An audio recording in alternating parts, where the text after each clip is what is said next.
Just see my footrest.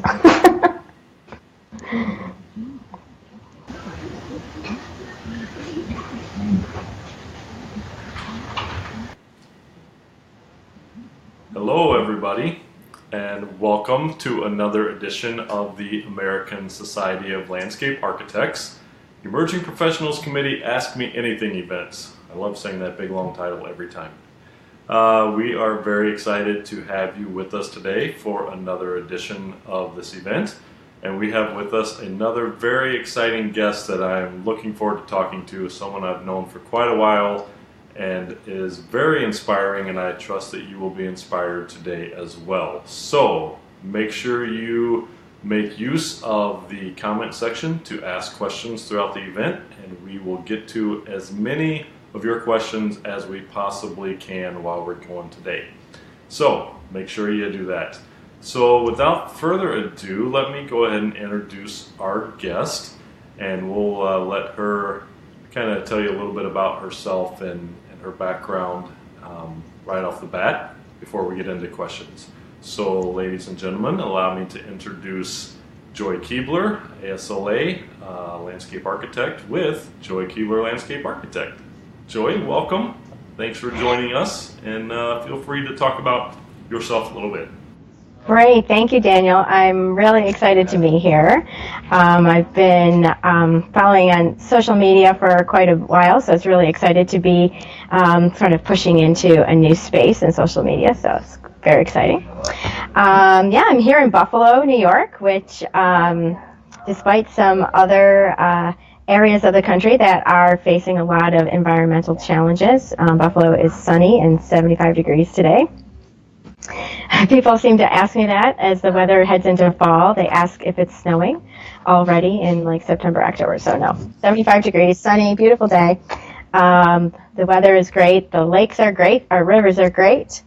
So I've been here for my whole life and started my practice 14 years ago. Some days it feels like it's gone in a blink of an eye, and other days it feels like it has been a million years. But yeah, 14 years this year. We have a staff of 8 landscape architects, planners, admin staff, marketing. So excited to be here in Buffalo and doing really cool work. Well, thank you again for joining us. And as you are aware, we start each one of these events with a series of 6 questions that we ask each person. So we are going to get started with those right away, and feel free to share as much or as little as you want with each one. So actually, before I start those, let's talk a little bit. Sometimes we don't get back to this. Let's talk a little bit about how you found landscape architecture. What was your path to finding this career profession? Yeah, and it's a long story, so I'll keep it brief. I left high school thinking I was going to be an engineer, and I went to my first year at the University of Buffalo, and found I was in an environment that was not very creative. And I would come home every night, like cooking and sewing and painting and doing anything to be creative. And finally said, like, this is so much work to not be creative. I think I need to be someplace else. And I had taken one course in the architecture school called Environment and Behavior. That sort of this light bulb went off, and it was the idea that as humans, we are significantly impacted by the environment around us. And as architects, it was in our role as stewards to be designing, knowing that, and to do our very best job. But he was talking mostly about buildings, and I wasn't really interested in buildings. And so I left there, and I went to a very small school for a 2-year degree in interior design, which I really love design, but walls and floors and ceilings, much more limiting. So I finally got a call from somebody who said, I was in a project meeting today and we interviewed people called landscape architects to design a park, and I think this is what you're looking for. So I called that guy up, like, hey, can you tell me about landscape architecture? And I walked into his office and went like, oh, this is what I'm supposed to be doing. so that, yeah. I look back, yeah.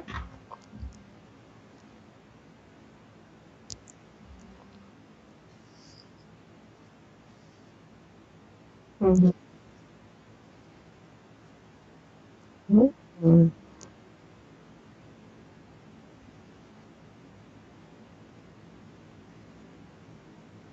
Mhm. This one's kind of interesting because I think there's a lot of my younger personality that just expanded more as I grew, like being exploratory and inquisitive and tenacious. And so I don't need to tell myself all those things. Um, in terms of, I think, though, deciding to be a business owner, right, I kind of question, like, if I had told myself how hard it is, I don't think I would do it, right? So maybe that's not a good plan to tell yourself, like, it's really hard. Don't do it, don't do it. Um, but I think if there's one thing I could tell myself, both as an owner and as a landscape architect, is that doing everything alone is really hard. And so we tend to have these personality traits that are like, I can do this all by myself, and I'm strong, and I can persevere. But really now, as an older, experienced professional, realizing that having collaborations and partnerships in everything I do would have been so much more easy, but also so much more rewarding than just sort of muscling it through on my own. So I think that's something that I would tell myself no matter what is don't feel like you have to do everything by yourself.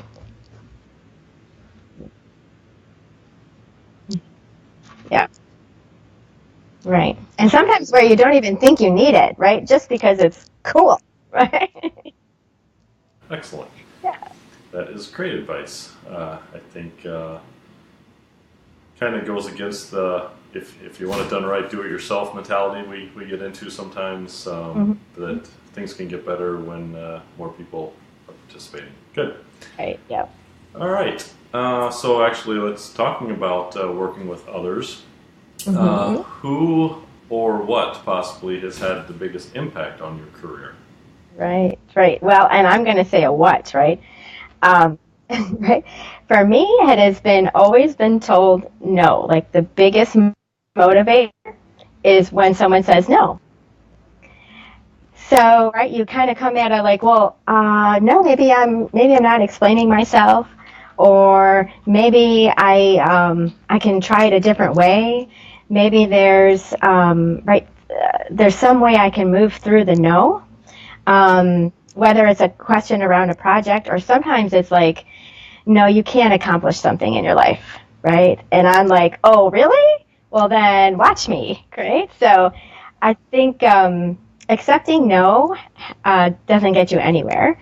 And figuring out how to move through no and into yes, um, that's been a huge impact on my career, right? Just in all of my life, it's sort of one of those things that's like someone says, oh, no, no, you can't do that. And I'm like, oh, yeah, watch me. So I would say that that's been huge for me.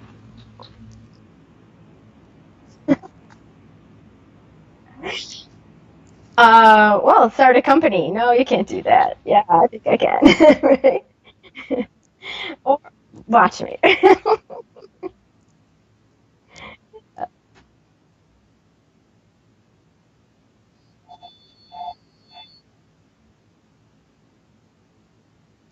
Uh, I think for me, the most rewarding part about being a landscape architect, or the thing that I like most about it, is sort of seeing the potential around us in the world around us, unlike any other profession. Right? So we see the interconnectedness of our environment and our infrastructure and our society in ways that I think other professions only see snippets of. But because we're sort of trained to think in systems and to understand that there may be an environmental reason why something's happening, but there may also be a society reason for something to happen, and how do we actually find solutions by looking at all those different aspects instead of only looking at one. So I think that's something that I've always found really intriguing about the profession, is its ability to span way beyond a single concept, that it's plants or it's infrastructure or it's people, and it's really about working with all of those things simultaneously in order to see fantastic solutions that, as professionals, we're like, well, yes, we could have this amazing cool thing, or this amazing cool place, or this amazing cool life, if we start to look at all of those things as interconnected systems. And I think we're one of the rare professions that really has a chance in a training that understands it and can implement it. You're a planner, Brian. Aren't you a planner?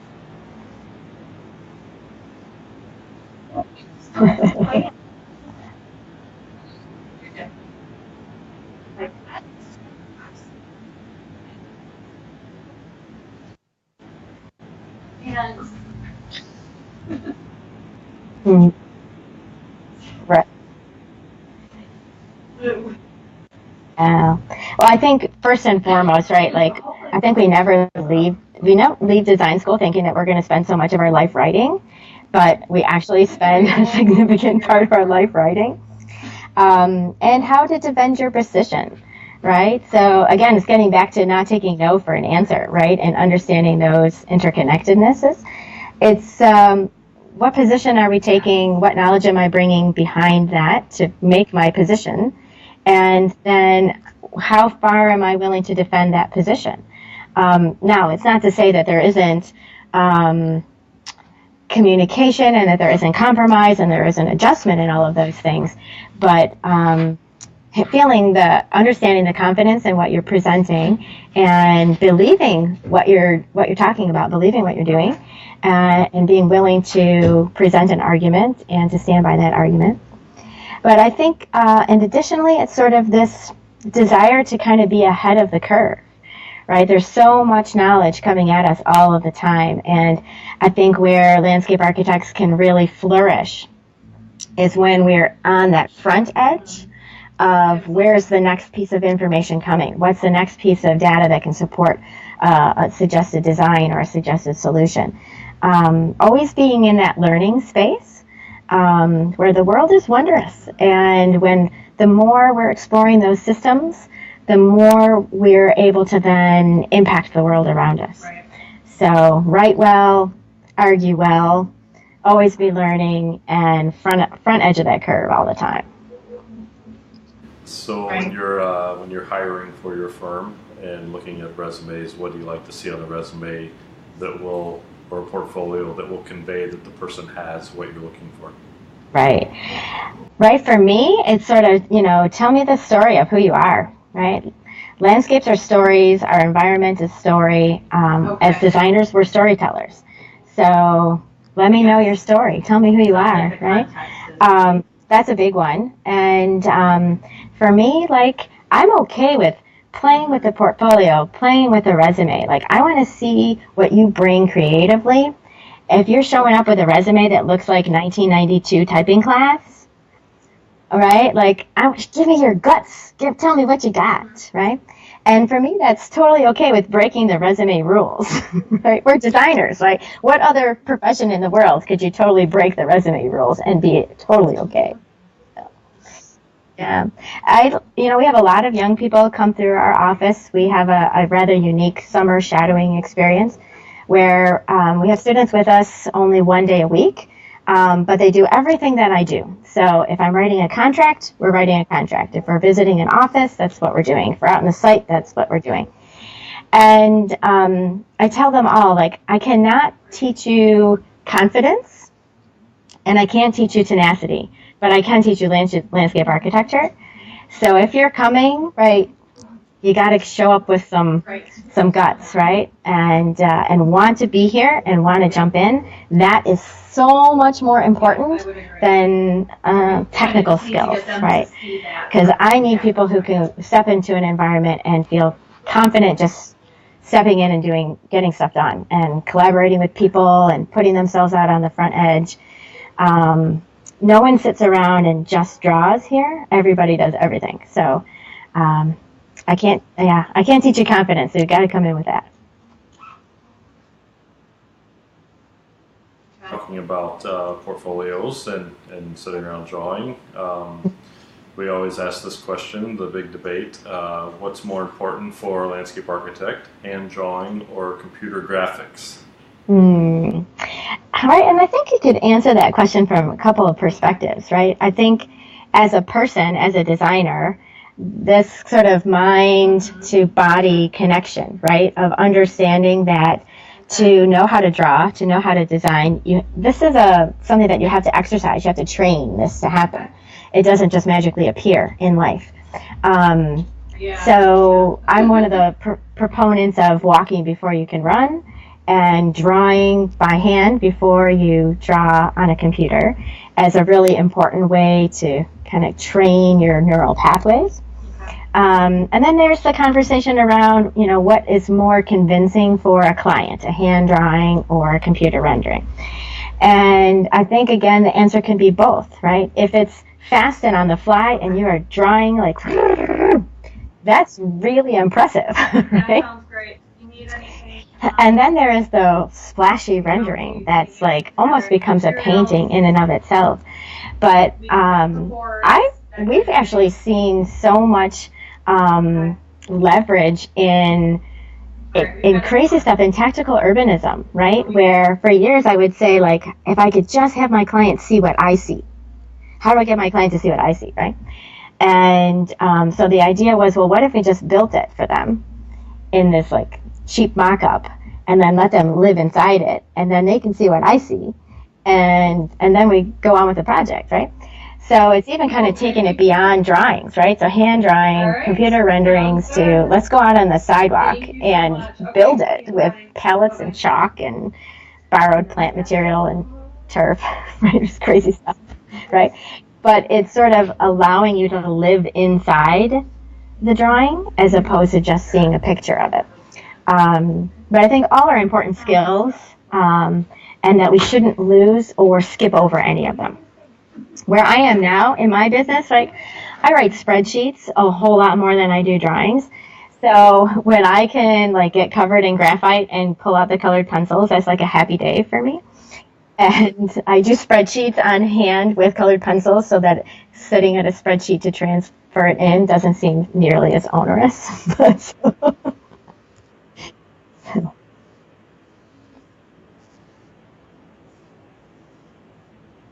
More than drawing and stuff like that. How did your training and education and experience in becoming a landscape architect translate into being a business owner? Is there enough training in landscape architecture school to be able to start a firm and run a firm, or is that just a skill that you had in particular or something you developed? Right. Well, I think in the short answer is that as landscape architects, we're trained to see strategy, right? So and we're trained in a process, and that the process leads to a strategy implementation. And then you have to write about it and convince other people about it. So those skills are very immediately transferable to running a business, understanding that the strategy has to be there. But I think it's something that a lot of design students, we don't tend to, while we're in school, take business courses. And I would highly suggest that even if you don't think that you're going to be on an ownership track, business classes are vital to sort of how everyday firms operate, right? So if you're thinking that you're going to be in a large multidisciplinary firm and you won't need to understand business, what you do need to understand is why you've been assigned a certain number of hours, what the expectation around what the profit will be based on you completing your work in those number of hours is vital to you having a job the next day, right? So those, I would highly recommend everyone take some business courses. But I think in terms of translating directly from design school to business school, I think there's a big gap there. And whether you take courses in entrepreneurial leadership or you take courses or go on for your MBA, if any level of ownership is in your immediate future, that's a whole nother set of skills that are significantly influenced by us being designers. Now, I will say I have an incredible business coach right now who I met through an entrepreneurial program, and his realm of sort of supporting the business, running the business, was basically a design process. Now, I had gone through years of like profit and loss sheets, like very standard business stuff that would make my hair turn gray and my eyes roll. And here was this teacher saying that we could run a business the same way we do design problems. And I'm like, no way, are you kidding me? do you mean to tell me all this time I could have been running the business like a design problem? And he said, well, it's pretty new as a concept, but yeah, that's kind of the direction that we're going. So in that aspect, I think the education that we have as design thinkers and that strategy thinking, right, underline is great to be able to run a business. The piece that's missing is the financial acumen and the HR acumen and those pieces that are really needed to take a business from just something that you do as a sort of a lifestyle business for just yourself, and then growing that into something that has more longevity to it.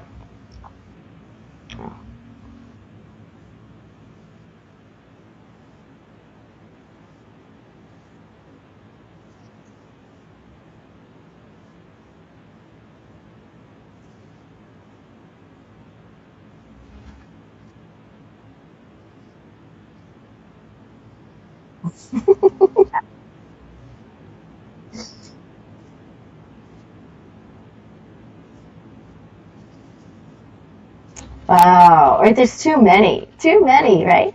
So it's sort of like, do you pick Versailles when Louis XV was there, or like when it's under construction, right? Do you pick Yosemite before people had ever, explored it? But I think for me, as a proud Buffalonian, the 1901 Pan Am Exposition, which is like the World's Fair, but it was North America, South America, and Buffalo hosted that. And the night they turned on the electric tower, it was the first public example of electricity in a large-scale environment. And it was adjacent to what was in the process of Olmsted's Delaware Park, which he claimed as his best planned city. It was adjacent to this up-and-coming contemporary art movement. It was adjacent to a pastoral cemetery. This expo fair was all in the midst of that incredible landscape that was emerging at the time. So I think that would be my golden ticket pick.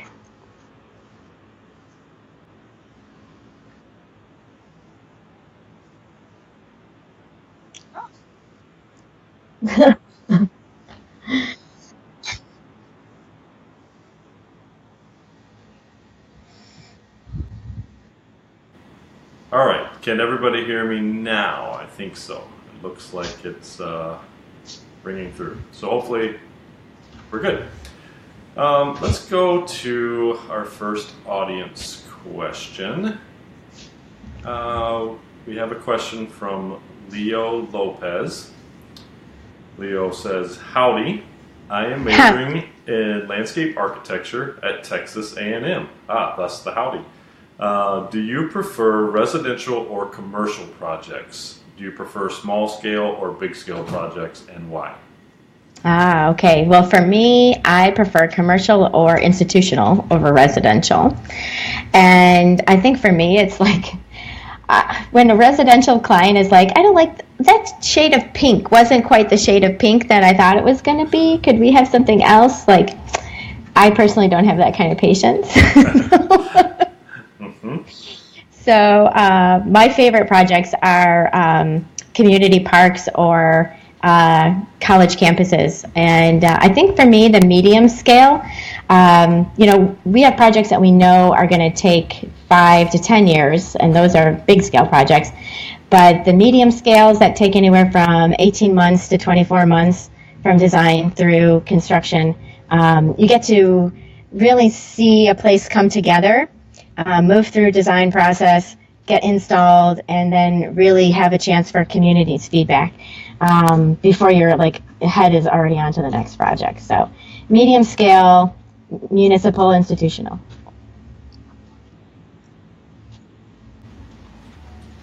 Our next question is about ASLA, actually, which is great since this is an ASLA event. Joe Hoyle says, how can the ASLA help get the word out on what the profession of landscape architecture is? So many people are still unaware of our profession. Mm-hmm. You are very, very good person to speak on this. So, Well, so hello, and I think right the answer is that it's not ASLA's job alone. I think ASLA has been doing an incredible job, particularly on the advocacy front in Washington and having policymakers better understand what landscape architecture is. I'm really excited about the upcoming rebranding. So for audience members who are not aware, ASLA has taken on the challenge of how come people don't know about landscape architecture and what can we do? So they have taken on an incredible rebranding and awareness building effort. But I think it also comes back to, right, the complexity of the profession itself is a hard thing to define, right? When you say that you're a doctor, people automatically, oh, a doctor. And now you might be a specialist in something, but they not necessarily know, like, cardio, thoracic, something, right? But they just hear doctor and they have an understanding of what you do. So the complexities of the profession also lead to a big part of that challenge. But I think it also behooves us as practitioners to be out there as much as we can with as many as people as we can to sort of be talking about the value of what we do and how we do it and how it changes communities, so that we're as much as a PR machine as ASLA is, right? I think neither entities can do it on their own, and it has to be a collaborative effort. And you are definitely a PR machine. You are incredibly active all across social media and always out there. What would you tell others the benefits of that are for the profession, which you talked about a little bit, but also for your personal career and your firm? Right. Well, I think as a small owner in a medium-sized community that tends to be the butt of every Super Bowl joke known to man, I had to kind of find a way to have a voice.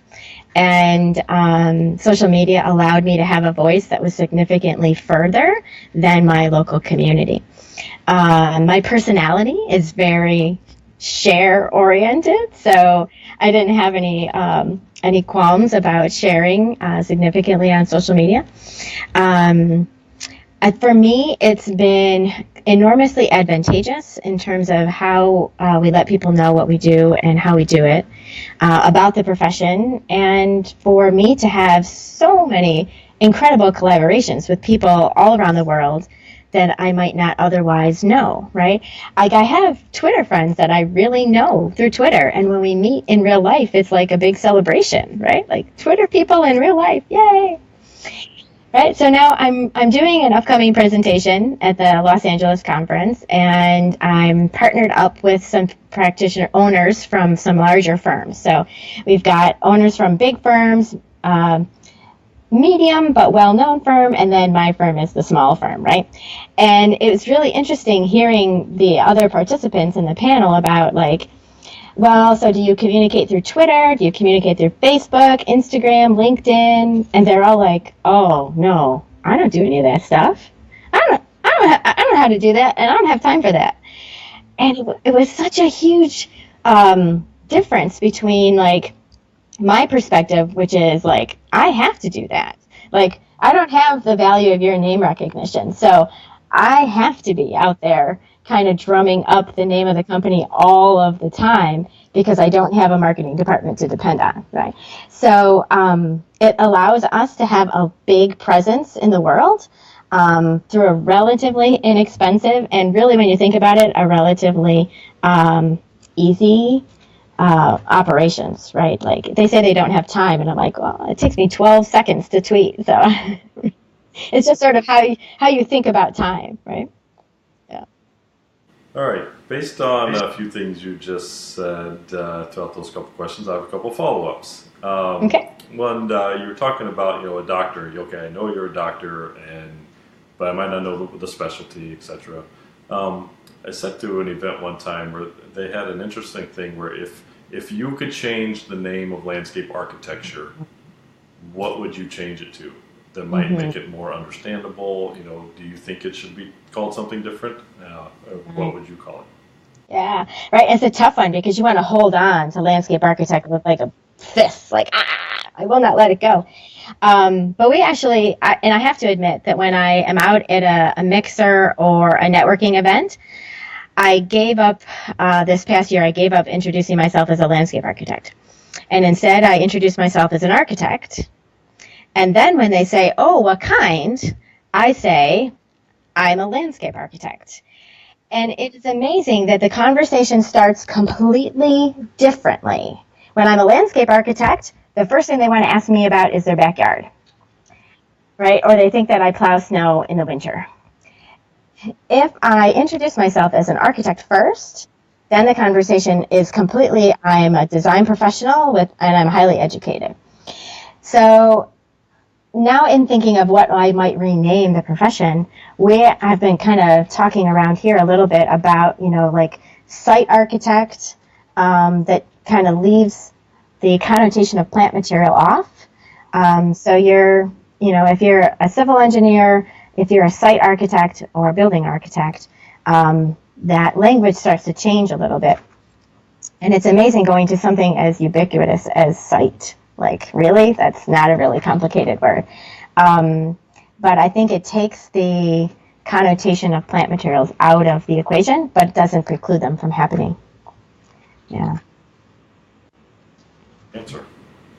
Yeah, it seems like you're right, the landscape, but they hear that word and then the rest is kind of tuned out. So it's just immediately. Yeah, it's just blah, blah, blah, right? All right, and my second follow-up question from that, we talked a little bit about ASLA.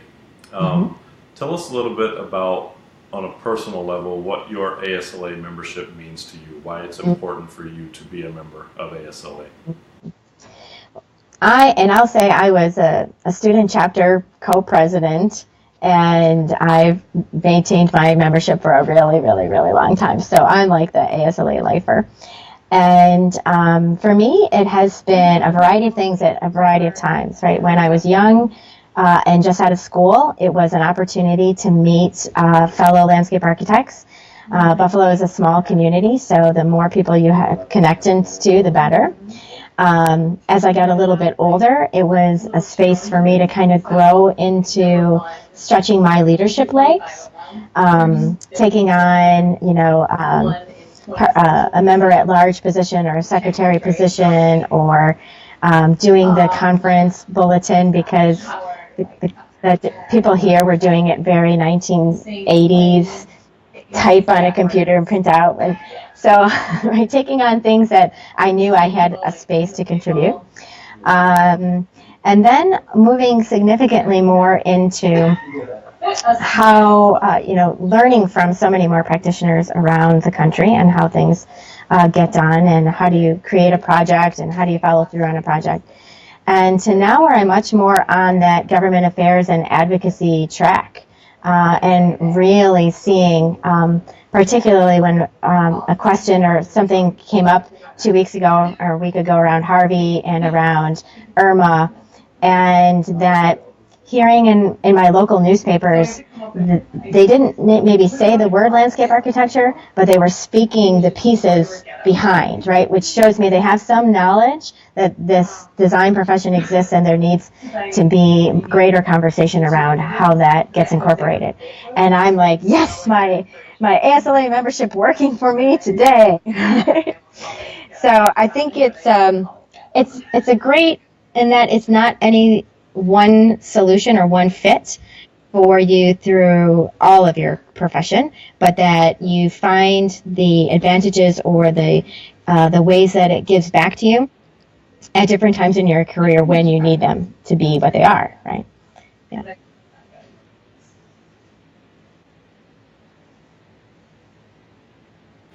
Sorry, my volume's off again. So you're sort of in an advocacy stage right now.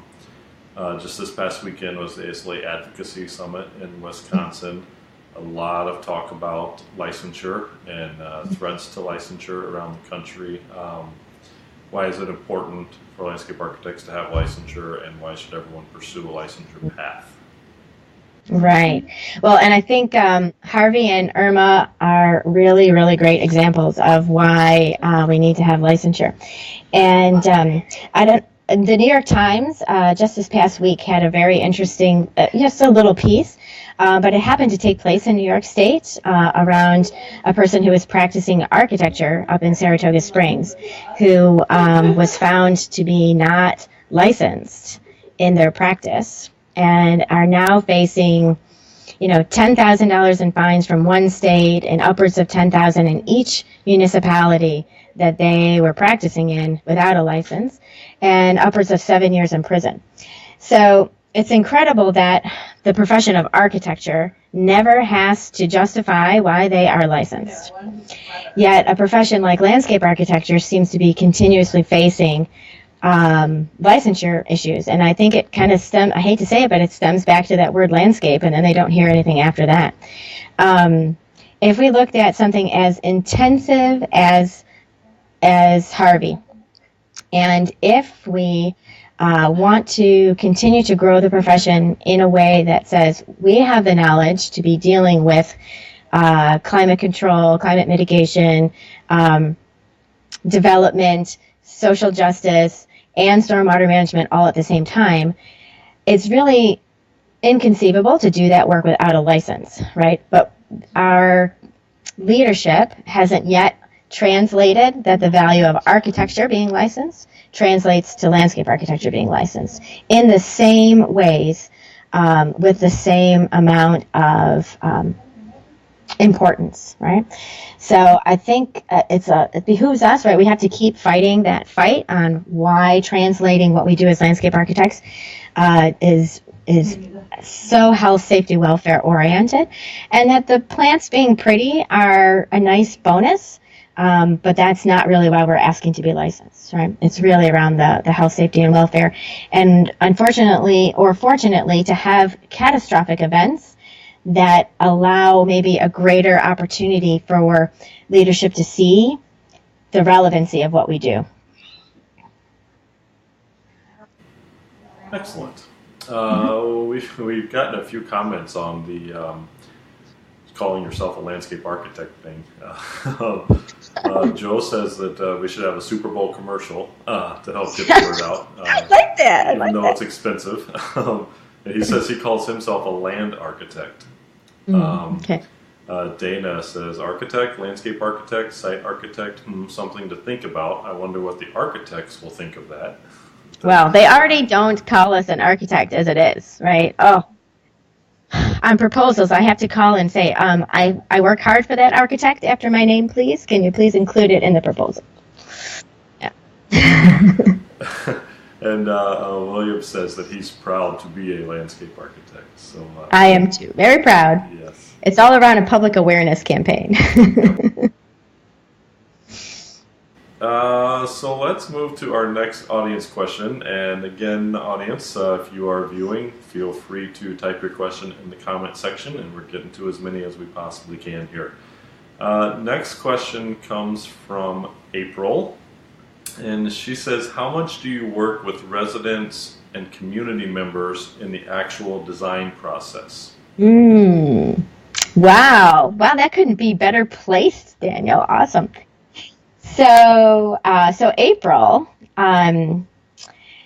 it's funny that you should ask that question. So a few years back, we also had to, right, in the world of running a business and being profitable and competing for projects, we also had to kind of find a new avenue for work that we could do as landscape architects. And we kind of set the stage for ourselves, the ability to deliver our very best knowledge without drawing, because drawings are expensive and that your greatest liability is held in the drawing. So what way could we contribute to the design of communities, the support of communities, in a delivery method that was different? And at the same time, we have been struggling since I graduated, where community participation is an important part of the design process. But a lot of projects and a lot of municipalities sort of just check the box, right? They have a meeting in a school gymnasium, and either 50 people show up and they're all really angry, or 5 people show up, or 2 people show up, which is, neither case is really beneficial to the project. So we took on a totally different perspective, and after years of hiring my own team builder, like my own team building coach for my company, I started to really see that his efforts, right? The role of having a team builder is to build trust, to build consensus around an idea, and then a strategy to move that idea forward. And whether we were doing that in the corporate boardroom or we were doing that in the public planning process, those two things are the same.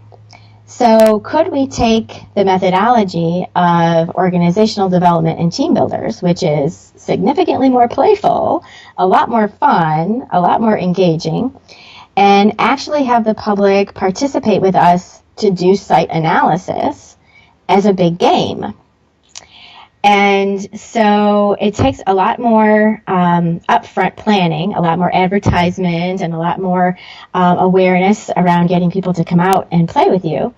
But the impact has been that we're able to talk to several hundred people in one realm, a sort of a conversation realm, and then we can have 30, 40, 60 people come out for a site tour where we're either stomping through the woods with our boots, or we might be on a bicycle on a trail, or we might be on a boat for a waterfront.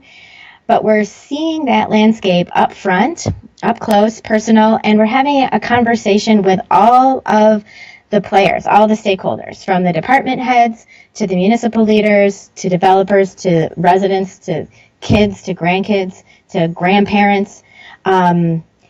And we're involving them in the site analysis. So they're having their big aha moment around, wow, we could have something cool like this. Or also understanding, wow, there's a huge constraint underneath the roadway here. We can't have that cool thing because there's like a 120-inch pipe. So how could we come up with an alternative solution? And so the community is actually generating the concept design, the concept ideas. They're not feeling apprehensive about coloring or using a pencil and a charrette. We're using hula hoops on the sidewalk to be trees on a streetscape. We're using pallets to become sidewalks for a future overlook boardwalk or something, right? So the public becomes much more integral to understanding the sites, opportunities, and their constraints, which makes them want to play with us that much more, right? This is suddenly cool, And they're eager to participate, but they're also really eager to collaboratively problem solve, which is a totally different place than where charrettes have been in the past. So for us, we're almost doing a significant amount of our work is in that placemaking, this community engagement space, because we're doing half that and then half traditional landscape architecture. And talk about public service message, right? People are like, wow, this is what landscape architecture does? And we're able to say, yes, do you want to come back out Saturday? We'll do something else.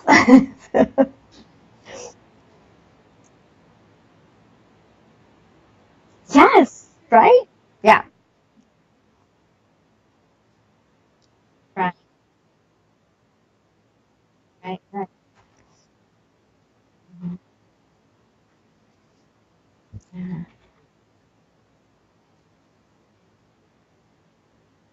Well, it's really rewarding when somebody from the community is like, I've lived here my whole life and I have never seen what we looked at today. Like I never saw the possibilities.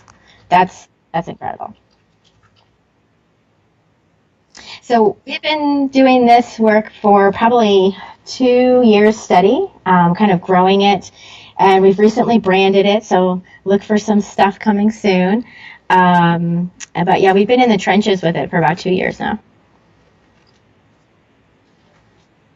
Uh, all right. I want to ask you, talking about projects and working with people, what is your favorite project that you have ever worked on and why? Oh, right.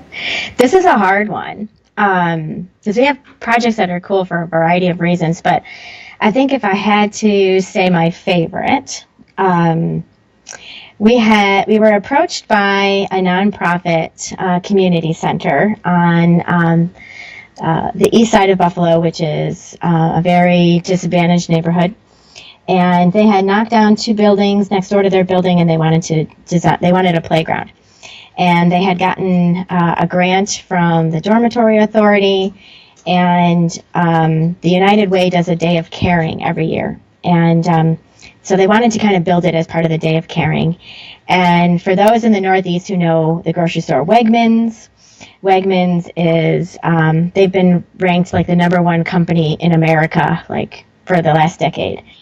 And we had their support to bring this to life. And we got started early enough that we could really help the community center create an entire garden. It wasn't really just the play equipment. The play equipment was a part of it. But the whole space was much more alive, and we had a lot of technical challenges with like an old foundation that was 200 years old. We couldn't build up against it, so we had to have this like free floating deck that had to meet the door elevation 6 foot higher than the grade. I mean, you hit me with every technical challenge you can. And then we have to DIY it, and we had to do construction details for like the carpenter crew, who their normal job is like being a store manager for a grocery store. So we had to come up with details that they would totally understand. And then we had to organize all the materials and all of the people, and 150, 200 volunteers on this site in one day. And we insisted on there being trees around the play equipment, and we had to put a fence around it because of security. But why is it my favorite project? Because 10 years later, in one of the most difficult neighborhoods in Buffalo, has zero vandalism. And that the kids have a ladder that they use to climb into the playground at night. All right, so they climb into the playground at night to never vandalize. And then quietly leave, and then come back during the day, and when the doors are open, they play all day again. So for a project that had a tremendous amount of leadership training for us, and communication with the neighborhood, and an incredible environment change, and way more than a playground that they ever imagined. And to 10 years later to just be thriving is really the project that tugs at your heart. So That's great. That's a true community project. Again, so much community. In fact, when you and I first met, it was revolved around a Extreme Makeover Home Edition television show that was done in Buffalo, and it was the first one of those shows where instead of just doing one house, they impacted sort of a whole community. They worked on multiple houses, they built parks. You were heavily involved in that. What was that experience like? Again, a large group of volunteers, 24 hours a day. yes, right? Wow. So yeah, that was back in 2009, and it was Extreme Makeover's sort of first project in a really urban neighborhood, and a very small site. So there wasn't a lot of space. But it was also, for a lot of the viewers, they would not have recognized it. It was the first house to be an Emerald certified National Home Builder, environmentally sustainable house. So we had, in order to meet that highest level, every discipline from architecture to mechanical systems to site all had to be at the highest level. So we had a green roof, we had permeable pavement, which is how you and I got together on that project. And we had to do everything in 2 weeks, and we couldn't tell anyone what we were doing. So we had to be like, well, so if there was this national television show that came into town and we needed some stuff, right? So there was that. But it was like an anthill. So imagine an ant colony, right, with bulldozers. So intensity everywhere, places everywhere.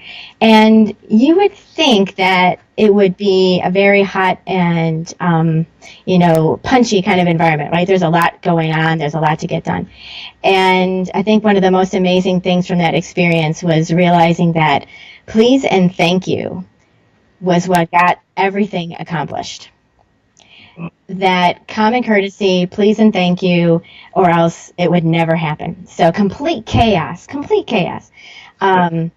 But from a bigger perspective, right, Buffalo is that kind of town where the community said, well, we're having one house isn't enough for us, so we're going to take on 5 houses, well, which turned into 50 houses. So over the course of that 6 days, that project impacted, like 50,000 people, hundreds of houses, yards got rebuilt, roofs got replaced, porches got done, windows got replaced, insulation got put in. And none of it was at the cost of the show. Like the show doesn't pay for anything. Everything is community donation. And the more donations came in, the more houses they found to use it at. So it was a real testament to the strength of the community in Buffalo. And I think that like I don't take no for an answer. Maybe comes more from my community than I think. That's a great story. Let's talk about, we talked about your favorite project. Can you tell us the one that sticks out as the least favorite? You don't have to name names if you don't want. But, right, I won't name any names, but right, I think it's right. It goes back to when your clients don't necessarily see the opportunity or the vision that you see.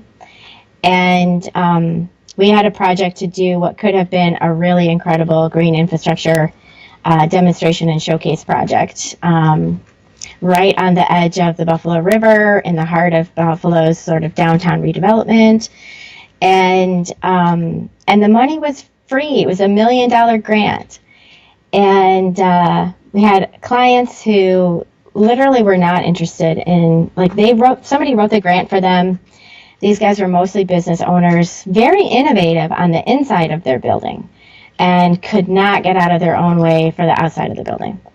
And when we had been suggesting that this massive parking lot that they needed, the money was to go toward green infrastructure for that parking lot, but not to build the parking lot. And when we suggested actually breaking up the parking lot in ways that they could lease it out as venue space, right? So let's not just park cars here. What else can we do here, right? How else can you use this massive amount of square footage as resource for your rental establishments, but also resources for the community?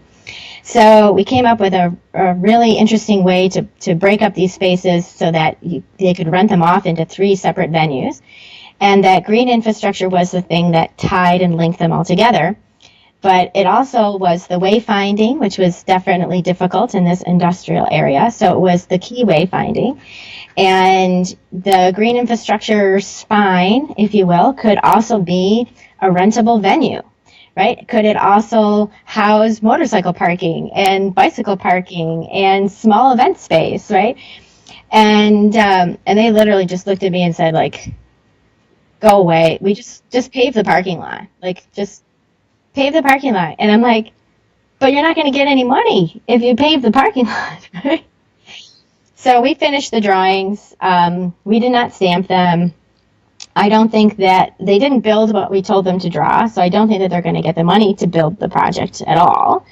And it's one of those that you like hang your head going like, wow, it could have been amazing.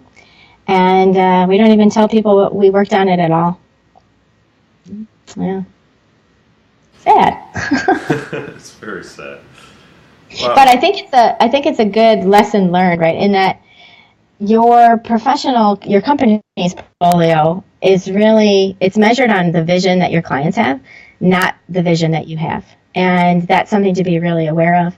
And so what you need to do as practitioners to ensure that your portfolio, your work, the reason that people hire you is as evocative as you can get it And if that means you're not only relying on work that you're paid to do, but your work that you're supplementing, making projects come alive in your community just so that you have a portfolio piece, right?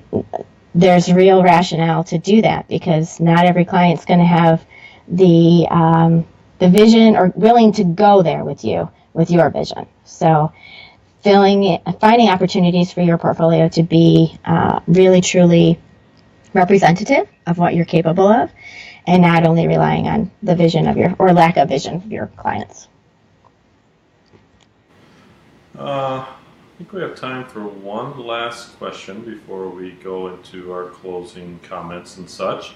So for the last question, who in the profession is currently inspiring you or doing the work that is exciting you the most? I think it's a lot of places. Right, I think Scape out of New York is doing some really interesting things in terms of, pushing the envelope with environmental collaboration. Right, the idea of an oyster bed off the shore of Manhattan is really compelling in terms of linking natural systems. And I think Mike Lydon, who's not a landscape architect, but sort of has really pushed the world of tactical urbanism and sort of coined it. Mike's a real mentor for me in terms of how far can we push the world of tactical urbanism. But Cornelia Oberlander is still my go-to, right? She was so innovative for her time and has kept that innovation, right? She's at her age, she's still out there making incredible things happen, and such a testament to tenacity and to petite women everywhere, right? So, yeah, right. So yeah, Cornelia is still my go-to as like the person I strive to be most like in my professional career would be Cornelia. Well, that's a good target. I don't think anyone could argue with that. All right, well, we have just a few minutes left, so I want to give you an opportunity to give any closing comments, closing remarks. Thank you so much for your time today and for the inspiration and the great answers to the questions. And I'm just going to open it up to you to close however you want, and then we'll say goodbye. Cool. Thank you so much. Well, I would say being an owner is the most grueling job I've ever loved. So if it's something that you're aspiring to, whether you have your own firm or into a firm's greater principal position, do it. But don't be afraid to ask for help and get coaching. Coaching is a really important part of life that I think a lot of us think that we don't need or can't afford. So definitely reach out for that. And Saturday, the 21st in Los Angeles, the Business of Landscape Architecture. Come see me with my fellow presenters from EDSA and from Gustafson, Guthrie, and Nichols. So we'll be presenting Saturday morning. Come out and see us for that. And just go explore the world, right? Like, there's stuff to be learned every single day from every single space. Talk to people all of the time and play. Really, right? Explore the world through playing, and it's amazing what you'll find. Great. Thank you so much for all the great advice. Thank you for everybody that joined us today and all the questions. I think there's a couple we didn't get to. Apologize for that. Be sure to... I'm happy to answer them online, so I'll just translate them over. I'll answer. Perfect. And everybody be sure to join us next month in October. We are here the second Tuesday of every month at 3 p.m. Eastern. And October is the ASLA annual meeting, which Joy was just talking about. So we have special guests next week. We have Vaughn Renner, the president of ASLA, and Nancy Somerville, the CEO, Executive Director of ASLA, and they are going to be talking about all things annual meetings. So it's going to be a great informative session to get your arms wrapped around everything that's going to be happening in LA, because there is so much that happens at these annual meetings. So looking forward to it. We will see you all next week. Thanks for joining us. Bye-bye.